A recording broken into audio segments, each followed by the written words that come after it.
Bonjour, nous voici pour le deuxième jour de la Green Detox. J'espère que vous me suivez, que vous faites cette détox, si ce n'est pas complètement, au moins partiellement, histoire de donner un coup de boost, non seulement à votre santé, mais aussi à votre morale et à votre énergie, parce que les smoothies verts donnent énormément d'énergie. Alors pour cette première recette de cette deuxième journée, donc nous avons besoin de mangue. Alors soit vous trouvez une mangue fraîche, pas toujours facile, soit vous prenez de la mangue congelée. Moi j'alterne, ça dépend ce que je trouve.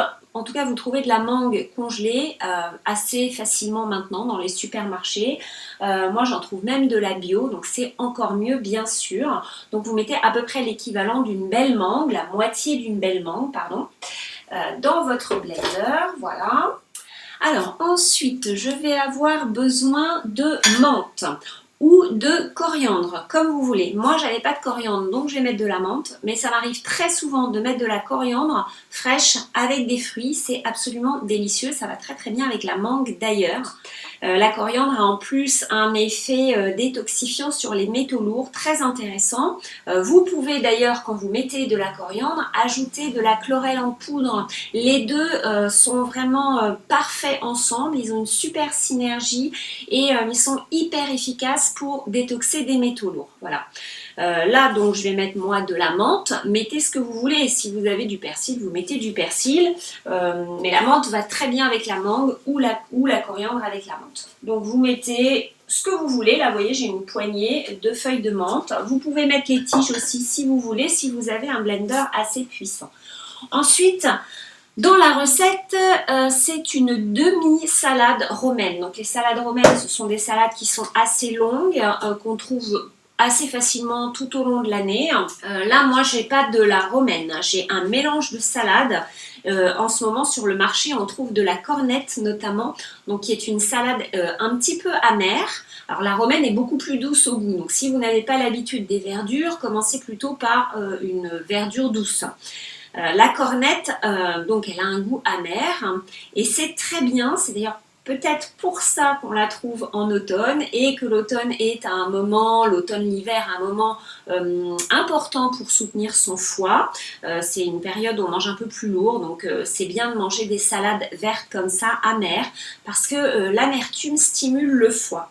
Donc si vous pouvez mettre de l'amertume via vos feuilles vertes dans vos smoothies, ce sera vraiment très bien pour votre santé. Vous pourriez remplacer la cornette également par des pissenlits. On en trouve soit dans la nature, soit parfois sur le marché. Donc là, j'ai un mélange de cornette, de laitue rouge et de batavia. Voilà, alors là c'est pareil, vous mettez autant de verdure que possible. J'ai tendance à mettre plus de verdure quand les fruits sont plus sucrés pour équilibrer aussi bien en bouche que au niveau de la glycémie. Voilà. Donc là, vous voyez, j'en mets pas mal. Si vous voulez en mettre moins, vous en mettez moins. Le tout, c'est quand même de prendre un smoothie vert, même s'il a peu de verdure dedans, votre palais s'habituera. Normalement, ensuite, on a un demi-citron pelé. Alors moi, je n'ai pas de citron. J'ai oublié d'acheter des citrons. J'en achète assez rarement. Vous pouvez, dans un smoothie, et c'est ce que je conseille généralement, mettre un citron ou un demi-citron pelé entier. Même s'il y a quelques pépins, c'est pas grave, ils vont être mixés. Si vous voulez les enlever, les pépins, vous pouvez les enlever. Mais le citron entier va apporter des fibres aussi. Alors ça va être un petit peu plus puissant que du jus uniquement, mais ça passe très très bien. Alors à défaut de citron entier, je vais mettre du jus de citron.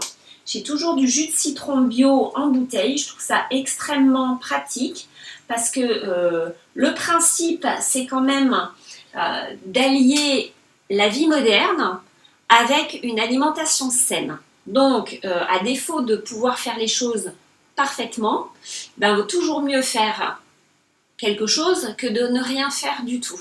Donc voilà, donc je prends du jus de citron en bouteille parce que c'est très pratique pour moi et ça me permet de quand même manger mieux et de continuer à avoir des smoothies sympathiques. Et puis bien sûr de l'eau. La mangue a tendance à épaissir donc les smoothies. Vous pouvez mettre plus d'eau. De toute façon, vous voyez, vous mixez et puis vous rajoutez de l'eau après. Et voilà, c'est tout. Alors, comme je vous le conseille dans le programme, vous pouvez très bien ajouter des compléments alimentaires dont je vous parle donc dans le programme si vous êtes inscrit. Mais sinon, vous pouvez le laisser comme ça. Ce sera déjà très très bien. Et voilà. Et voilà mon smoothie du jour. Enfin, un des smoothies du jour en tout cas.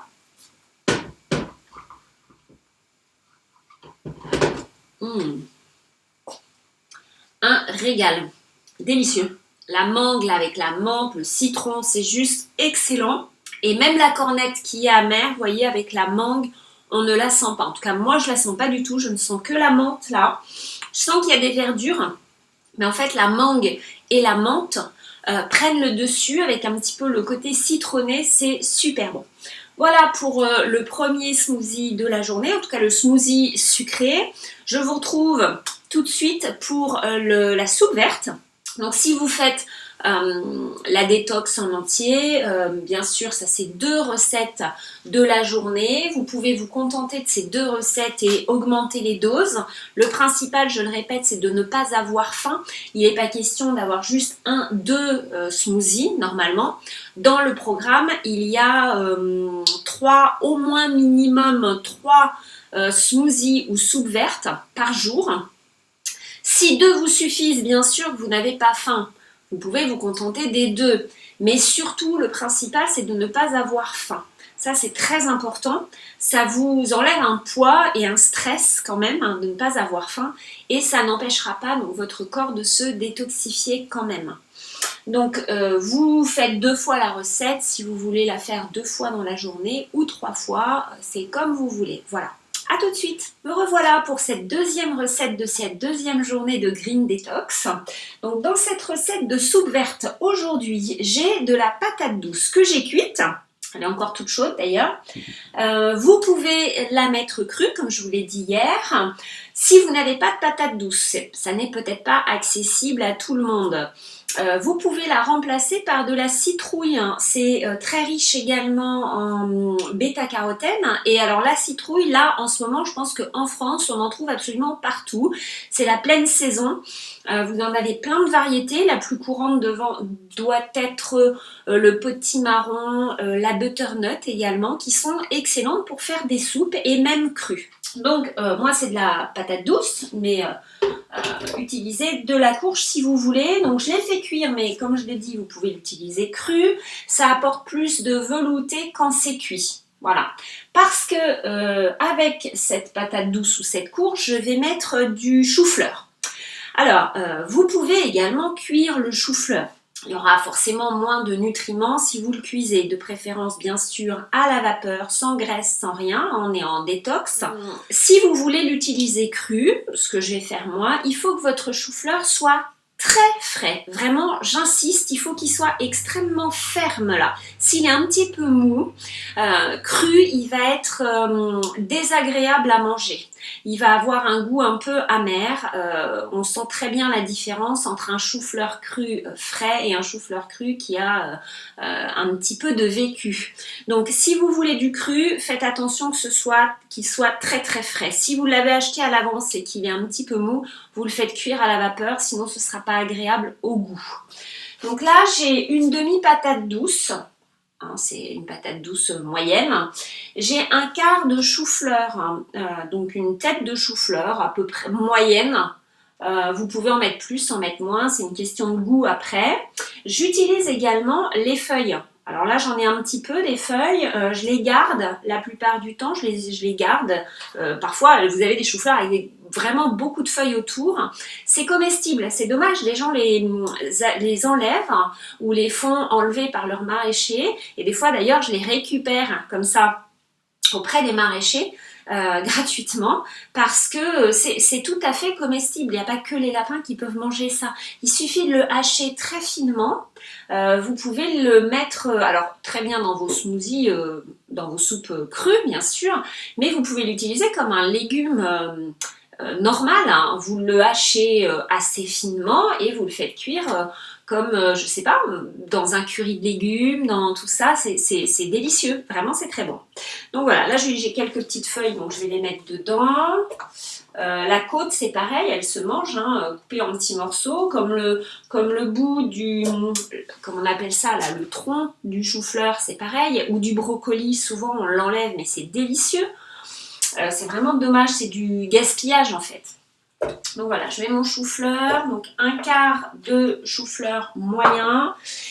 Et puis là, ce sera des épinards aujourd'hui, donc une verdure à saveur douce. Donc pareil, vous en mettez autant que vous pouvez. L'intérêt, c'est d'en mettre le plus possible. Mais si vous n'avez pas l'habitude, il faut pouvoir boire votre smoothie. C'est pas, l'intérêt n'est pas de vous faire avaler une purge, il faut que ce soit agréable. Sinon, vous ne continuerez pas et ce serait dommage. Toutes les personnes qui ont commencé avec moi à consommer des smoothies verts, et donc elles ont commencé avec des petites quantités de verdure, un an ou plusieurs mois après, la différence est énorme dans leur consommation. Leur palais s'est habitué, elles ont bien compris l'intérêt de la verdure et du coup maintenant elles prennent des smoothies, elles consomment des smoothies avec beaucoup de verdure dedans. Parfois ce que je bois maintenant, je ne l'aurais pas bu il y a 10 ans par exemple. J'aurais été incapable d'avaler ça et maintenant ça passe très bien. Voilà, donc là vous pouvez en mettre une petite poignée ou 2 grosses poignées. C'est selon votre tolérance aux verdures. Sachant que quand même les épinards ont un goût très doux. Voilà. Ça c'est pour les ingrédients principaux et puis après j'ajoute alors éventuellement un petit peu de sel, hein, vous pouvez si vous voulez, faites attention à votre consommation de sel quand même. Vous pouvez mettre du kelp en poudre, donc c'est une algue, ça va vous apporter de l'iode, très importante entre autres pour la thyroïde. Aujourd'hui il y a beaucoup de problèmes de thyroïde, donc un petit peu d'iode sous forme d'aliments complets comme ça, c'est excellent pour la santé. Si vous préférez une autre algue comme de la dulse, moi j'en ai aussi un petit peu de dulse, si vous avez à la maison d'autres algues, vous pouvez très bien en rajouter dedans. La dulse a un goût très doux, donc ça ne changera pas le goût de votre soupe et ça apportera beaucoup de minéraux. Voilà, là je vais mettre du curry aujourd'hui dans cette soupe. Ça va très bien avec le chou-fleur, la patate douce ou la courge. C'est excellent, je fais beaucoup de curry de légumes avec ces aliments l'hiver. Donc à vous de voir la quantité de curry que vous voulez mettre. Je mets à peu près une demi-cuillère, je vais même en mettre un peu plus, parce que j'adore le curry. Voilà, libre à vous d'ajouter d'autres épices si ça vous tente, comme le gingembre, ça va très bien avec le curry. Un petit peu plus de gingembre, d'ailleurs il y en a peut-être déjà d'office dans le curry, je ne sais pas, probablement, mais en tout cas vous pouvez en rajouter, c'est excellent pour lutter contre l'inflammation. Et puis bien sûr toujours de l'eau. Alors si vous voulez que cette soupe soit chaude, vous pouvez ajouter de l'eau chaude dans votre smoothie. Ça vous fera une soupe très agréable à consommer quand il fait un petit peu frais et sans perdre les nutriments. Il ne faut pas que ce soit de l'eau bouillante, il ne faut pas que votre soupe, vous la fassiez chauffer et bouillir, sinon tous les enzymes digestifs vont être détruits et puis une grosse partie des vitamines également. Donc soit de l'eau chaude, pas bouillante, soit vous gardez votre soupe pour le lendemain par exemple, si vous êtes obligé de le faire à l'avance, et puis vous la faites chauffer en surveillant à feu doux juste avant de consommer. Voilà. Et donc voilà ma jolie soupe verte.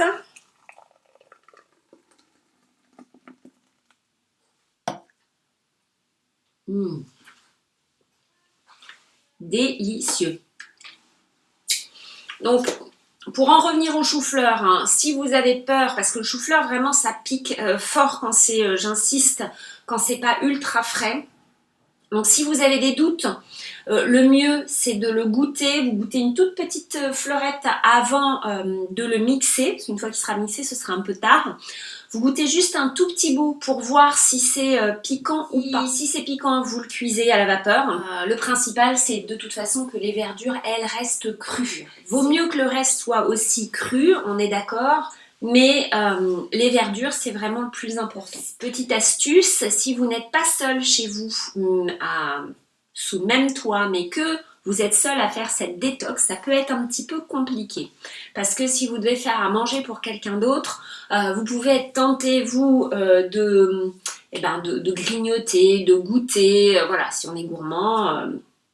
L'astuce, c'est de planifier votre détox, donc, et de faire en sorte que vous ayez tout préparé à l'avance. Moi, je fais ça de toute façon sans la détox toutes les semaines. Je cuisine quelques plats d'avance, je me prépare bien parce que comme ça me fait énormément gagner de temps et ça m'évite beaucoup de stress dans la semaine quand on a une vie active, quand on a des enfants, enfin, ou beaucoup d'occupations, ça peut être très compliqué. Donc l'idéal, c'est quand vous faites une détox, c'est le jour d'avant le premier jour de détox, la veille quoi, vous faites plusieurs plats, vous préparez plusieurs plats. Alors, si vous cuisinez, bien sûr, si vous ne cuisinez pas, vous n'avez pas envie de cuisiner, vous pouvez très bien acheter des plats préparés. Ça dépend comment vous avez l'habitude de manger ou comment vos enfants, votre mari a l'habitude ou votre femme a l'habitude de manger. C'est vous qui voyez, mais faites des provisions comme ça au moins. Pendant que vous ferez votre détox, vous n'aurez pas à cuisiner, vous n'aurez qu'à réchauffer, juste à faire cuire très rapidement. Il ne faut vraiment pas que vous passiez du temps, ça vous simplifiera la vie, ça vous allégera aussi le stress, donc ça c'est important. Voilà, donc mes deux astuces, c'est soit vous achetez des plats tout prêts pendant une semaine, acheter des choses que vous n'achetez pas d'habitude et tout le monde sera content, je sais pas, des frites, des choses, voilà. Ou vous cuisinez des plats, moi c'est ce que je fais donc, et du coup il y a beaucoup moins de tentations. Voilà, si vous voulez des idées de plats comme ça, simples à faire, qui restent sains même s'ils ne sont pas forcément crus, mais qui sont vraiment très bons pour la santé, vous pouvez rejoindre mon nouveau site qui est là pour vous soutenir au quotidien en fait vers une alimentation toujours plus saine, plus riche en aliments vivants bien sûr, mais pas uniquement parce que la santé c'est pas que l'alimentation et donc sur ce site vous allez trouver beaucoup de choses. Et bien sûr c'est un site qui va s'étoffer avec le temps, donc c'est sur abonnement. C'est un petit abonnement surtout au début parce que il est en test en quelque sorte, donc il va s'améliorer et du coup c'est un prix très très préférentiel pour le moment. Et donc sur ce site vous allez trouver toutes mes recettes fétiches que je prépare pour le reste de ma famille et pour moi-même puisque je ne mange pas à 100% cru comme vous le savez probablement déjà. Mais je fais très attention à ce qu'on mange, à la qualité de ce qu'on mange. Et il ne faut pas qu'il y ait d'allergènes dedans, ou en tout cas pas les allergènes les plus courants, c'est clair. Donc voilà, ce site, je vous mets un lien sous cette vidéo pour le retrouver, voir un petit peu plus en détail de quoi il s'agit. Sur ce, je vous souhaite une bonne journée, une bonne détox et je vous dis à demain. Au revoir.